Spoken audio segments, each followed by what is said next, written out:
Good morning, students. Welcome once again.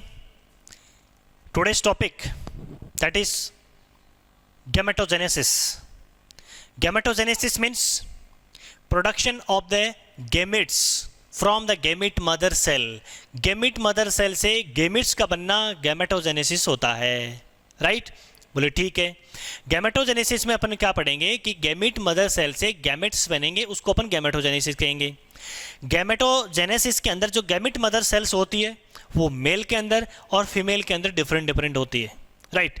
अपन बात करते हैं मेल के अंदर। मेल के अंदर primary sexual organ that is your testis. It means testis produce the male gamete that is called sperm. That process is called spermatogenesis. उस process को अपन क्या नाम देंगे? स्पर्मेटोजेनेसिस। स्पर्मेटोजेनेसिस। स्पर्मेटोजेनेसिस मीन्स जो मेल जर्म सेल होती है जिसको अपन कह सकते हैं मेल जर्म सेल, दूसरा नाम स्पर्मेटोगोनिया। स्पर्मेटोगोनिया और स्पर्मेटोगोनियम सिंगुलर और प्लूरल वर्ड है, कंफ्यूजन होने की जरूरत नहीं है। Male germ cell spermatogonia will produce the sperm. वो क्या प्रोड्यूस करेगी? स्पर्म प्रोड्यूस करेगी। अब आपकी जो स्पर्मेटोगोनिया है वो कहाँ प्रेजेंट होगी? देखिए अपन वापस बैक चलते हैं। अपने टेस्टिज की स्ट्रक्चर देखी। टेस्टिज के अंदर लोब्यूल्स देखे थे। लोब्यूल्स के अंदर क्या पढ़ा था? हाईली कोइल्ड 1-3 सेमिनिफरस ट्यूबुल्स पढ़ी थी। और जब सेमिनिफरस ट्यूबुल की स्ट्रक्चर देखी थी तो सेमिनिफरस ट्यूबुल्स के अंदर आपके पास दो सेल थी, स्पर्मेटोगोनिया थी यानी मेल जर्म सेल थी, और वहाँ पे आपके पास सर्टोली सेल थी। तो वहाँ पे जो इमेच्योर जो मेल जर्म सेल्स होती है यानी जिसको अपन स्पर्मेटोगोनिया सेल्स कहते हैं, वो आपकी डिप्लॉइड नेचर के अंदर यानी 2n नेचर के अंदर होती है, राइट। और जब ये स्पर्म बनाते हैं तो स्पर्म किस में आ जाते हैं? हैप्लॉइड नेचर के अंदर आ जाते हैं, एन कंडीशन के अंदर क्रिएट हो जाते हैं। That process of producing the sperm from the spermatogonia that is called spermatogenesis. उसको अपन क्या कहेंगे? स्पर्मेटोजेनेसिस कहेंगे। और दूसरा होगा टर्म्स आपका oogenesis। वो किस में होगा? फीमेल के अंदर होगा। oogenesis कहाँ होगा? ओवेरी के अंदर होगा। कहाँ होगा? ओवेरी के अंदर होगा, राइट। अब ओवरी के अंदर क्या होगा कि oogonia सेल होगी। क्या होगी? oogonia या फीमेल जर्म सेल जिसको आप कह सकते हैं। जैसे इसमें स्पर्मेटोगोनिया थी, वो स्पर्म बना रही थी, तो इसके अंदर क्या होगी? oogonia होगी। और oogonia भी नेचर में कैसी होगी? 2n नेचर के अंदर होगी। और वो क्या बनाएगी? ओवम का फॉर्मेशन करेगी। और ओवम की नेचर भी कैसी होगी बेटा? n नेचर होगी, यानी हैप्लॉइड कंडीशन के अंदर क्रिएट होंगे। अब यहाँ पे आपको ये समझ में आ रहा है कि 2n से n बन रहा है दोनों जगह, तो यहाँ पे सेल डिवीजन कौन सा होगा? मियोसिस होगा। कौन सा होगा? मियोसिस होगा। तभी क्योंकि मियोसिस के अंदर ही क्या होता है? डिप्लॉइड से हैप्लॉइड कंडीशंस आती है। अपन ऑलरेडी पढ़ चुके हैं इसके बारे में कि जब गैमेटोजेनेसिस होता है तभी क्या होता है? मियोसिस सेल डिवीजन कंप्लीट होता है, ठीक है।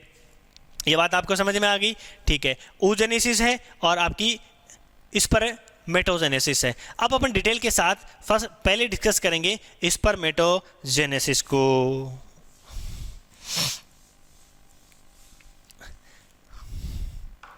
देखिए स्पर्मेटोजेनेसिस जो है उसके अंदर एक्चुअल होता क्या है?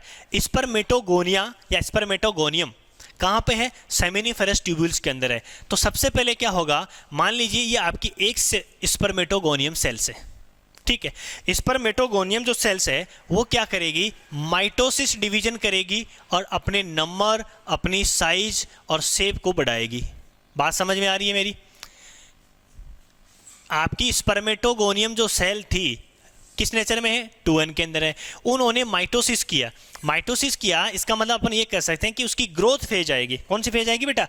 ग्रोथ फेज आएगी। और मल्टीप्लिकेशन फेज आएगी। तो मल्टीप्लिकेशन और ग्रोथ फेज में क्या करेगी? वो अपने माइटोसिस सेल डिवीजन के थ्रू अपने नंबर्स बढ़ाएगी और अपनी साइज को बढ़ाएगी, ठीक है। नंबर बढ़ा लिया और साइज बढ़ा ली। यहाँ पे सेल डिवीजन जो हुआ वो कौन सा हुआ? माइटोसिस सेल डिवीजन हुआ।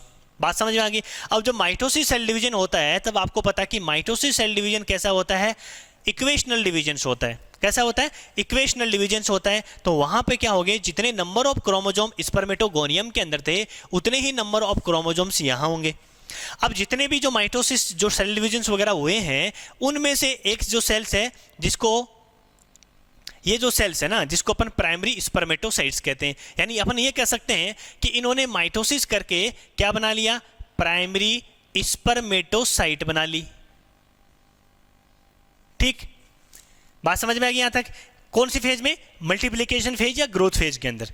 अब नेक्स्ट फेज के अंदर अपन, रुक जा भाई, नेक्स्ट फेज के अंदर अपन क्या चलेंगे? मैच्योरेशन फेज की तरफ आएंगे। इसमें क्या होगा? थोड़ा सा चेंजेज आएंगे। अब क्या हुआ, जो प्राइमरी स्पर्मेटोसाइट्स है ना आपकी, एक सेल्स की अपन बात कर लेते हैं, वो प्राइमरी स्पर्मेटोसाइट्स है, उसके अंदर आपका मियोसिस स्टार्ट हो जाएगा, मियोटिक डिवीजन फर्स्ट कंप्लीट होगा। मियोटिक डिवीजन फर्स्ट कंप्लीट होकर के ये क्या बनाएंगे? Secondary spermatocyte.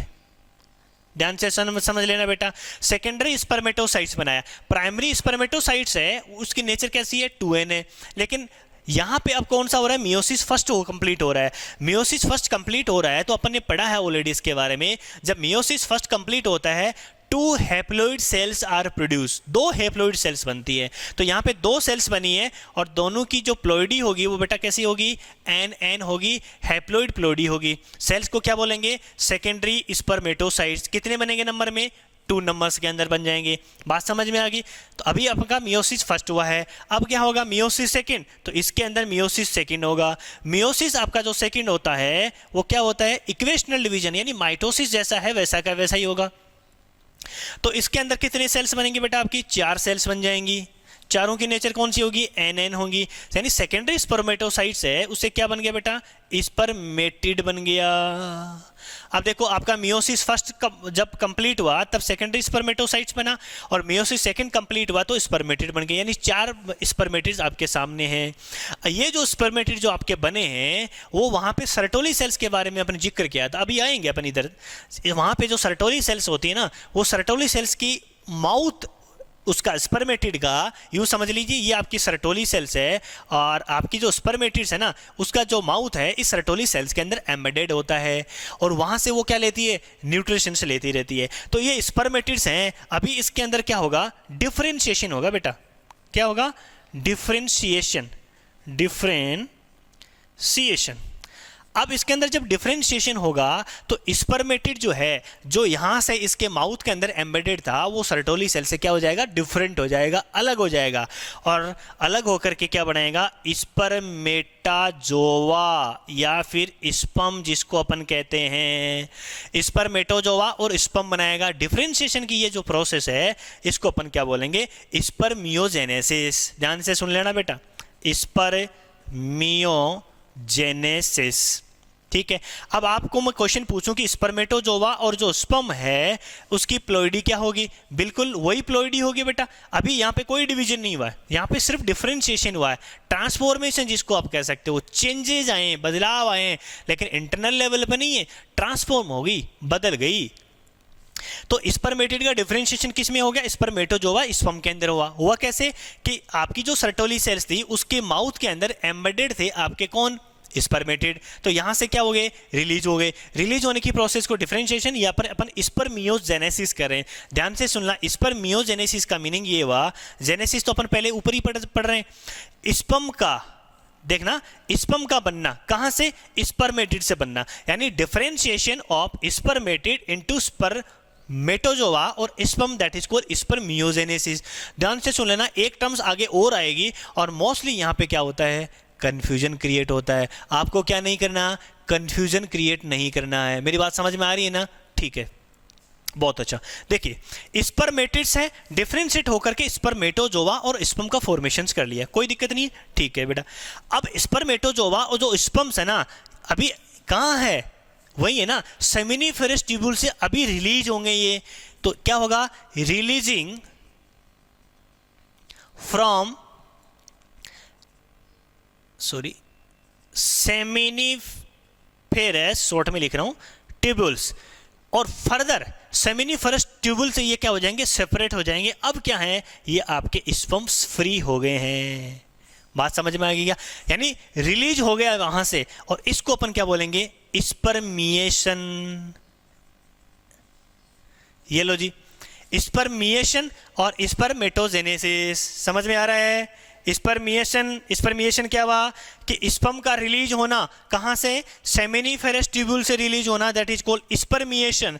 और स्पर्मियोजेनेसिस क्या है, स्पर्मेटिड का ट्रांसफॉर्मेशन होना स्पर्मेटोजोवा या फिर स्पर्म के अंदर, और लास्ट में आपकी स्पर्मिएशन आ जाएगी। ये पूरी की पूरी प्रोसेस आपकी स्पर्मेटोजेनेसिस कहलाएगी बेटा। कॉन्सेप्ट दिमाग में क्लियर हुआ कि नहीं हुआ, यस और नो में जवाब देना है, थम्स अप करना है आपको, ठीक है। इसका पूरा फ्लो चार्ट आप इजीली बना सकते हैं, समझ सकते हैं, कोई प्रॉब्लम्स नहीं आती।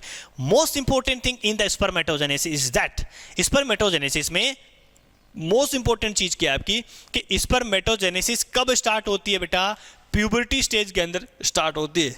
कब होती है, प्यूबर्टी स्टेज के अंदर स्टार्ट होती है। प्यूबर्टी का मतलब जब secondary sexual organs, primary sexual organs हैं वो मेच्योर होने लग जाते हैं, है ना, एडोलेसेंस पीरियड के अंदर आप आ जाते हैं, वो आपकी प्यूबर्टी स्टेज होती है। प्यूबर्टी के अंदर ये सारी प्रोसेस स्टार्ट होती है। अब अपन अंदर डायग्राम्स की तरफ देखें, ये अपने एक फ्लो चार्ट बना के समझा है। डायग्राम के अंदर अपन देखेंगे तो आपको क्या दिखेगा, यहाँ पे ये स्पर्मेटोगोनियम है। स्पर्मेटोगोनियम यानी male germ cell, immature male germ cell से वो नंबर्स के अंदर पड़ी रहती है सेमिनिफेरस ट्यूब्यूल्स के अंदर।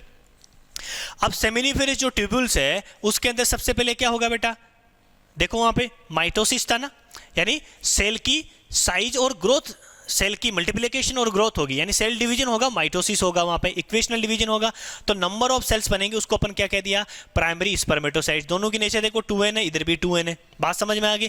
अब उनमें से ही प्राइमरी स्पर्मेटोसाइट के अंदर फर्स्ट म्यूटिक डिवीजन होगा तो आपका क्या बनेगा, सेकेंडरी स्पर्मेटोसाइट। नेचर कैसी हो जाएगी, nn हो जाएगी।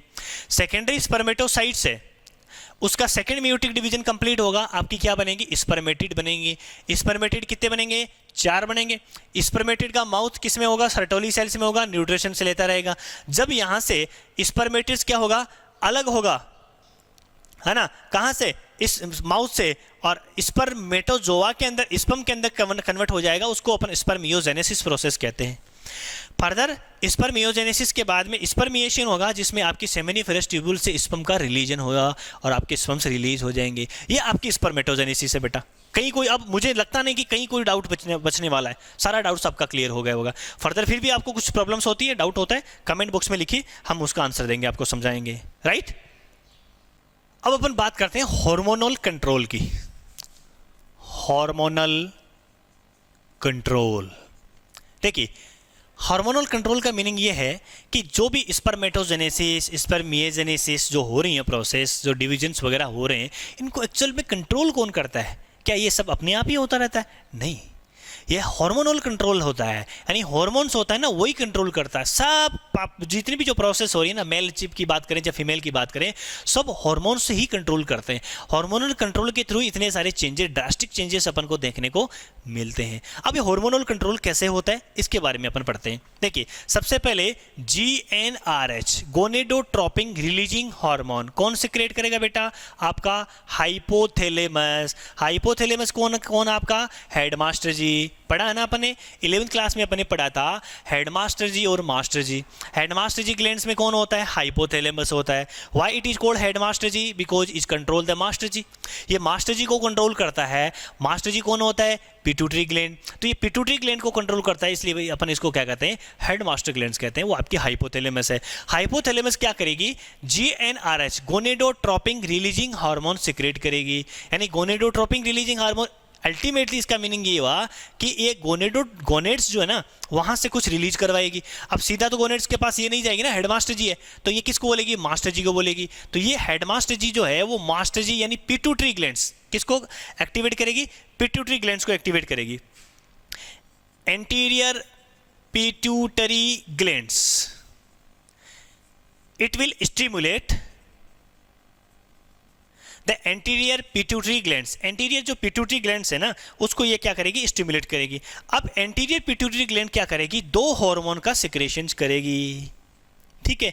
एक होगा आपका LH और एक होगा FSH, ल्यूटिनाइजिंग हार्मोन्स। क्या है? Luteinising hormones. ल्यूटिनाइजिंग जो हार्मोन्स है वो आपका किसके पास जाएगा बेटा? लेडिग सेल के पास जाएगा। लेडिग सेल को स्टिमुलेट करेगा। और लेडिंग सेल क्या करेगी? आपको पता है मेल हार्मोन एंड्रोजन का सिक्रेशन करेगी। और एंड्रोजन क्या करेगा? एंड्रोजन जो है ना वो क्या करेगा, स्टिमुलेट करेगा। किसको स्टिमुलेट करेगा बेटा, स्पर्मेटोजेनेसिस को। ये लो, इसका काम हो गया। इसने क्या किया, ल्यूटिनाइजिंग जो हॉर्मोन्स है ये जाकर के एक्ट करेगी, किसके ऊपर एक्ट करेगी, लेडिंग सेल के ऊपर, और उसको स्टिमुलेट करेगी कि तू हार्मोन का प्रोडक्शन कर। कौन सा हार्मोन, एंड्रोजन।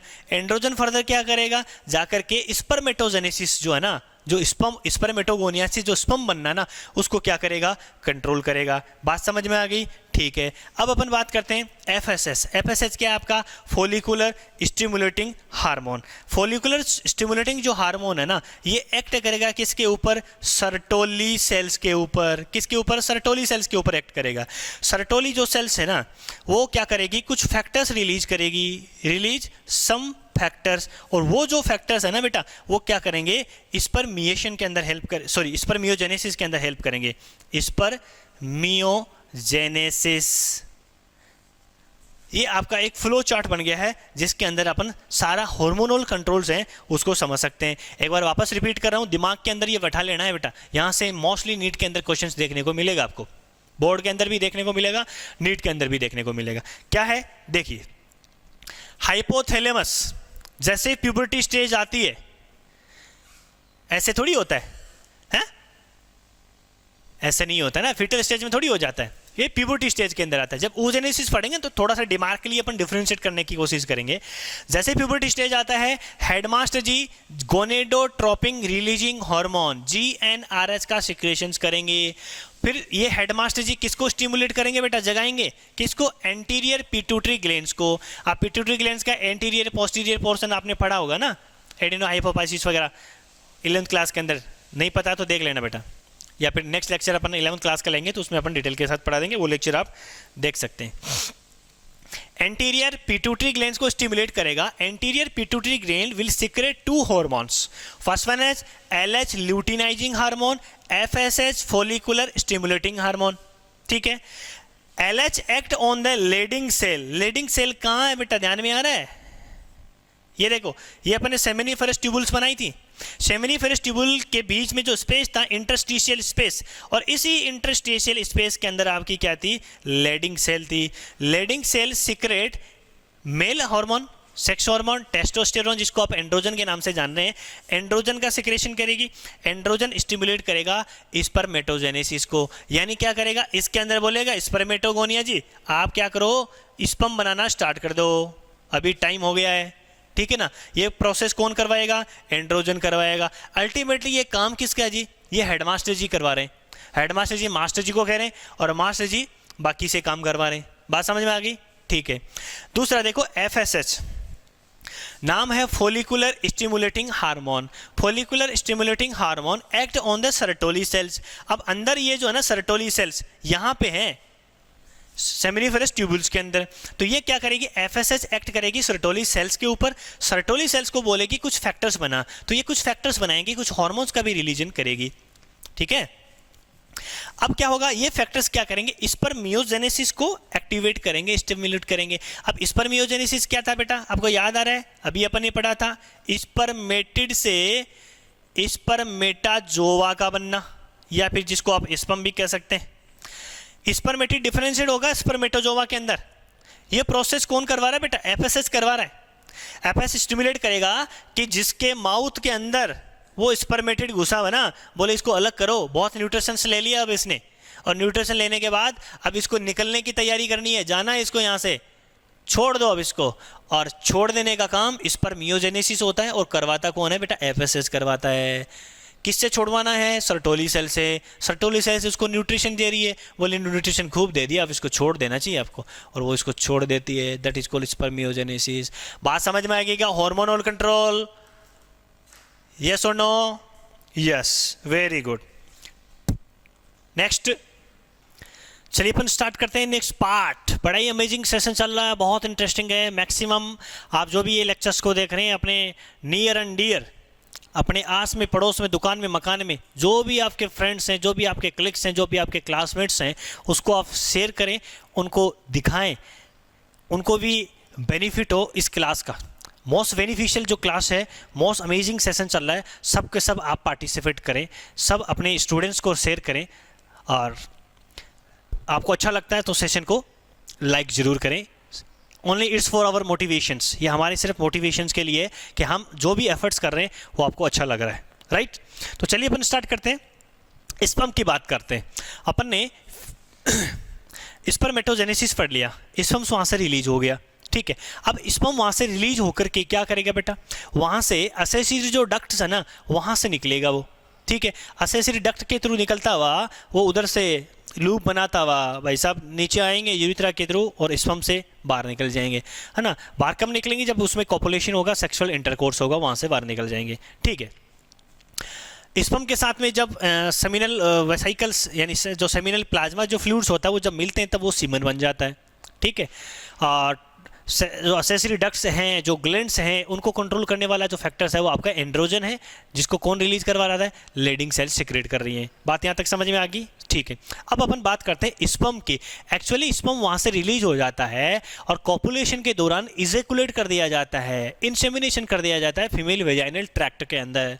फिर वहाँ से वो मूव करता हुआ कहाँ से, उस वेजाइना से सर्विकल कैनाल, सर्विक्स, यूटरस, वापस कहाँ जाएगा, फेलोपियन ट्यूब, एम्पुला के अंदर। वहाँ पे यदि उसको ओवम मिल गया तो फर्टिलाइजेशन हो जाता है। लेकिन वहाँ तक ये जाता कैसे है, उसकी स्ट्रक्चर्स क्या होती है नहीं, और उसके बाद जाने के बाद उसके अंदर क्या होता है, फर्टिलाइजेशन होता है। तो फर्टिलाइजेशन कैसे होते हैं, उनके आपस में दोनों के न्यूक्लियस कैसे फ्यूज होते हैं, ये सारी प्रोसेस है। उसको समझने के लिए अपन को उसकी स्पर्म की स्ट्रक्चर्स का पता होना चाहिए। तो जनरली अपन स्पर्म की स्ट्रक्चर्स देखें तो ये स्ट्रक्चर्स अपन को देखने को मिल रही है। स्पर्म की जो स्ट्रक्चर्स है उसमें मेनली 4 पार्ट्स होते हैं। First one is your head, second one is your neck, middle piece और last your tail. One by one अपन स्टडी करते हैं। फर्स्ट बात करते हैं हेड की। हेड वाला जो पोर्शन है उसके ऊपर यानी हेड से लेकर टेल तक पूरी स्पर्म की जो बॉडी है वो प्लाज्मा मेम्ब्रेन से कवर रहती है। Most important thing is that केवल अकेला हेड वाला पोर्शन ही प्लाज्मा मेम्ब्रेन से कवर नहीं होता, पूरी बॉडी उसकी प्लाज्मा मेम्ब्रेन से कवर होती है। First and most important thing about that. Second चीज, इसके अंदर यदि अपन हेड वाले पोर्शंस की बात करें तो सेंटर के अंदर आपको न्यूक्लियस देखने को मिल सकता है, जिसके अंदर आपका वही क्रोमोसोम जेनेटिक मटेरियल प्रेजेंट होता है, और साइटोप्लाज्म, डेंस साइटोप्लाज्म आपको यहाँ पे देखने को मिलेगा, राइट। उसके बाद अपन बात करें हेड वाला जो पोर्शन है उसके ऊपर एक कैप लाइक स्ट्रक्चर्स प्रेजेंट है बेटा। ये जो केप लाइक स्ट्रक्चर्स आपको दिख रही है ना, जिसको अपन क्या करें, एक्रोसोम्स के नाम से जानते हैं। अब ये एक्रोसोम्स क्या महाबला है बेटा, acrosome it will contain some lytic enzymes, कुछ इसमें लाइटिक एंजाइम्स होते हैं। और ये लाइटिक एंजाइम क्या करता है, एक्चुअल में जब स्पर्म और ओवम का फ्यूजन होना होता है तो उस ओवम की oogenesis जब अपन पढ़ेंगे तो उसमें देखेंगे उस ओवम की जो जोना पेलोसिडा जो मेम्ब्रेन्स होती है उसको ब्रेक करने में, उसको लाइसिस करने में, उसको डिग्रेड करने में ये एक्रोसोम्स एंजाइम को सिक्रेट करेंगे और उसको वो क्या करेगी, डिग्रेड कर देगी, जिसकी वजह से आपका जो ये मेल न्यूक्लियस है वो उस ओवम के अंदर एंटर कर सके। इसके अंदर ये हेल्प करती है, यानी अपन ये कह सकते हैं कि फर्टिलाइजेशन के अंदर एक्रोसोम वाला पार्ट आपका क्या करता है, हेल्प करता है। बात समझ में आ गई, ठीक है। नेक्स्ट अपन बात करते हैं, ये आपका न्यूक्लियस होगा, ये साइटोप्लाज्म होगा, ये हेड वाला पोर्शंस हो गया, ठीक है। उसके बाद में बात करते हैं नेक रीजन्स की। ये जो नेक रीजन्स है, जनरली नेक रीजन जो होता है वो कॉन्स्ट्रिक्टेड होता है। कैसा होता है, कॉन्स्ट्रिक्टेड होता है। इस नेक रीजन की ज़्यादा इंपॉर्टेंस नहीं होता है, इसके अंदर 2 इंपॉर्टेंट चीज़ें यानी 2 सेंट्रियोल्स इसके अंदर प्रेजेंट होते हैं। क्या होते हैं, 2 सेंट्रियोल्स आर प्रेजेंट। फर्स्ट जो सेंट्रियोल्स होगा वो होगा आपका प्रॉक्सिमल सेंट्रियोल, सेकंड होगा आपका डिस्टल सेंट्रियोल, ठीक है ना, ये समझ लेना आप। प्रॉक्सिमल जो सेंट्रियोल्स होता है ये क्या करता है, कहाँ हेल्प करता है, ध्यान से सुन लेना बेटा, बड़ा अच्छा इंपॉर्टेंट क्वेश्चन बनता है यहाँ से। जनरली नेक रीजन है, छोटा सा रीजन अपन छोड़ देते हैं और मोस्ट इंपॉर्टेंट पॉइंट यहाँ से बनता है। यस, प्रॉक्सिमल जो सेंट्रियोल्स है ये क्या करता है, आपका जब जाइगोट बन गया ना, जब फ्यूजन हो जाता है तो जाइगोट बन जाता है, तो उस जाइगोट का फर्स्ट डिवीजन, ध्यान से समझना, उस जाइगोट का फर्स्ट डिवीजन जिसको अपन क्या करें, क्लीवेज कर रहे हैं, जिसको वहां पे क्लीवेज में कौन सा डिवीजन होगा, माइटोसिस होगा, है ना। ये माइटोसिस यानी ये आपकी सिंगल सेल जाइगोट है जिसमें न्यूक्लियस है, दोनों का फ्यूजन हो गया मेल और फीमेल का। तो इस जाइगोट का first cleavage, first mitotic division जब स्टार्ट होगा तो उसके लिए रेस्पॉन्सिबल होता है आपका प्रॉक्सिमल सेंट्रियोल, यानी उसके अंदर ये इंपॉर्टेंट रोल प्ले करता है। बात समझ में आ गई। First cleavage division of the zygote with the help of proximal centrioles. Centriole के बारे में अपने पढ़ा, सेल डिवीजन के अंदर ये हेल्प करता है। तो प्रॉक्सिमल सेंट्रियोल्स होता है जो नेक रीजन के अंदर होता है। सेकंड चीज ये बड़ी इससे भी ज़्यादा इंपॉर्टेंट है, डिस्टल जो सेंट्रियोल्स होता है ये क्या करता है, एक्सियल फिलामेंट बनाता है। क्या बनाता है, एक्सियल फिलामेंट बनाता है। बोलिए एक्सियल फिलामेंट क्या हो गया। आप देख सकते हैं कि ये जो बीच के अंदर सेंटर के अंदर जो लाइन आपको दिख रही है और जो यहाँ से टेल से भी बाहर पास आउट हो रही है ना बेटा, इसको अपन एक्सियल फिलामेंट के नाम से जानते हैं। बोले ये एक्सियल फिलामेंट है ये बनाता कौन है, आपकी डिस्टल सेंट्रियोल्स बनाता है। क्या बनाता है, एक्सियल फिलामेंट बनाता है। अब आगे देखिए थर्ड रीजन के अंदर अपन देखें कि ये एक्सियल फिलामेंट है ना आपका, वो नेक रीजन से स्टार्ट होता है, मिडल रीजन में भी आता है और टेल रीजन में भी आता है, यानी पूरा लास्ट बॉडी पार्ट तक ये मूव करता है। इस मिडल पार्ट में अपन देखें तो एक्सियल फिलामेंट के चारों तरफ ट्विस्टेड मैनर के अंदर लिपटी हुई एक स्ट्रक्चर्स होती है, एक रेप्ड स्ट्रक्चर्स होती है। That raped structure is called mitochondria. यानी अपन ये कह सकते हैं कि एक्सियल फिलामेंट उसके चारों तरफ आपके माइटोकॉन्ड्रिया ट्विस्टेड मैनर के अंदर होते हैं, रेप्ड स्ट्रक्चर्स में प्रेजेंट होते हैं। बोले ठीक है।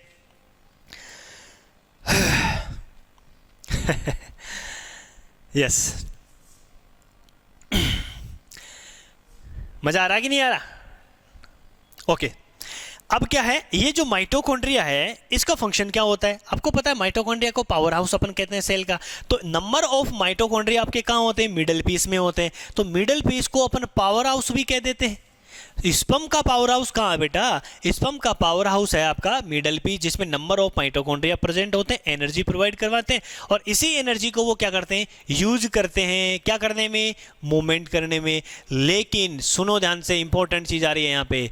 मान लीजिए आपका स्पर्म है वो मूव करता हुआ ओवम की सर्च में चला गया, तलाश में कहाँ से कहाँ आ गए हम। ये कहाँ से कहाँ आ गया, ये एम्पुला वाले रीजन के पास आ गया। अब एम्पुला वाले रीजन के पास आने के बाद वहाँ पे उसने देखा कि वहाँ पे ओवम नहीं था। वहाँ पे कौन नहीं था, ओवम नहीं था। ओवम नहीं था तो इसका क्या हुआ, सर चकरा गया। बोले अपन इतनी दूर चल करके आए, यहाँ पे तो ओवन अपन को मिला ही नहीं, है ना, और कितनी एनर्जी अपने वेस्ट कर दी है। बोले ठीक है कोई बात नहीं। जब वहाँ पे ओवम नहीं मिलता है तो ये अपनी एनर्जी को एग्जॉस्ट कर देता है, इसकी एनर्जी खत्म हो जाती है, देखते ही सारी बेटे डाउन, नो एनर्जी, और अल्टीमेटली क्या हो जाता है, डाई हो जाता है। क्या हो जाता है, डाई हो जाता है, वहीं पे इसका अब्जॉर्प्शन हो जाता है, फिर निकल जाता है। देखिए सॉरी डेथ हो जाती है उसकी। अब मिडल पीस में एनर्जी प्रोवाइड करवाने वाले माइटोकॉन्ड्रियास अवेलेबल थे आपके बीच में, एक्सियल फिलामेंट्स हैं। लास्ट पार्ट की अपन बात करते हैं टेल की। टेल क्या होता है, लॉन्ग टेपरिंग पार्ट होता है जिसमें से एक्सियल फिलामेंट उसके पास आउट होता है। ठीक है, ये इस टेल की हेल्प से क्या करता है, स्विम करता है, मूव करता है। कैसे मूव करता है, लाइक दैट, ऐसे सांप देखा होगा ना, ठीक है।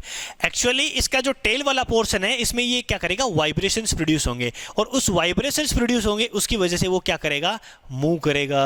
क्या करेगा बेटा, मूव करेगा। किसके लिए मूव करेगा, in search of ovum, ovum की तलाश में एक जगह से दूसरी जगह जाएगा। ये आपका स्पर्म्स पूरा हो गया। बात समझ में आई क्या? स्पर्मेटोजेनेसिस अपन ने पढ़ा कैसे होता है, पूरी स्टडी अपने की। उसके बाद हार्मोनल कंट्रोल्स को अपन ने देखा और लास्ट में अपन ने देखा स्पर्म की स्ट्रक्चर्स और स्पर्म कैसे फंक्शंस करता है। बात समझ में आ गई यहाँ तक? बोले यस और नो। लास्ट में आपके सबसे कमेंट जरूर मुझे मिलने चाहिए ताकि मुझे ये फील होना चाहिए कि जो हम कर रहे हैं वो अच्छा कर रहे हैं, उसमें और ज़्यादा अच्छा करने की कोशिश हम डेफिनेटली हर लेक्चर्स के अंदर करने की कोशिश करेंगे। लेकिन आपका जो एक लाइक है वो हमको और ज़्यादा मोटिवेट करेगा, राइट। तो it is all about your spermatogenesis. आपका ये स्पर्मेटोजेनेसिस कंप्लीट होता है। नेक्स्ट लेक्चर में क्या देखेंगे बेटा, अपन oogenesis के बारे में स्टडी करेंगे। Most confusing but most important for the point of exam and the NEET exam, दोनों के लिए बड़ा ही इंपॉर्टेंट है बेटा। कंफ्यूजिंग भी है क्योंकि बुक के अंदर जो लैंग्वेज दे रखी है वो बहुत बच्चों को कंफ्यूजन करती है, समझ में नहीं आती है। अपन उसको एकदम वेरी सिंपल फनी वे के अंदर कंप्लीट करने की कोशिश करेंगे। थैंक यू, जय हिंद, जय भारत, बहुत बहुत धन्यवाद आपको।